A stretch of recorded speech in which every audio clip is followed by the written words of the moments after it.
তো কালকের ম্যাচে রাজস্থান রয়্যালস সিএসকের বিরুদ্ধে তাদের আইপিএল 2025-এর প্রথম জয়টা ছিনে নিল।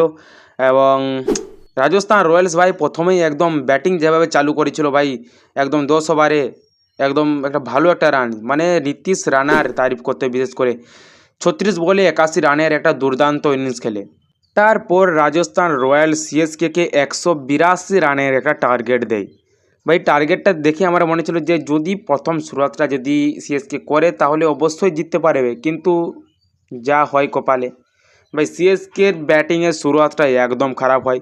রচিন রবীন্দ্র ভাই 0 রানে আউট হয়। তারপরে ভাই হাসরাঙ্গা, রাজস্থানে হাসরাঙ্গা যেভাবে ভাই সিএসকের উইকেট নিচ্ছিল আর যেভাবে পুষ্পারাজে রিমোট দিচ্ছিল, ভাই সিএসকের ক্যাপ্টেন ঋতুরাজ গায়কোয়াড় সে আস্তে আস্তে ম্যাচটাকে টেনে নিয়ে যাচ্ছিল এবং 63 রান করে ভাই তারপরে সেও হাসরাঙ্গার শিকার হয়।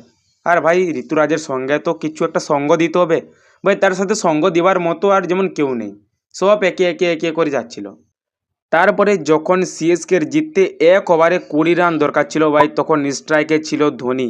তখন সবাই হয়তো ভেবেছিল যে ধোনি ম্যাচটা ফিনিশ করবে, কিন্তু ভাই প্রথম বলে সন্দীপ শর্মার বলে একটা ইয়র্কার বলে ধোনি এই শটটা খেললো, হয়তো ঠিকমতো কানেক্ট হয়নি, যেটা ক্যাচ আউট হয়ে যায় ধোনি। এবং তারপরে আর কি, তারপরে রবীন্দ্র জাদেজা কয়েকটা দুটো ছয় মারলো, কিন্তু ভাই ম্যাচটা জিততে পারেনি ভাই। সেখানেই সিএসকে 6 রানে হেরে যায় রাজস্থানের কাছে।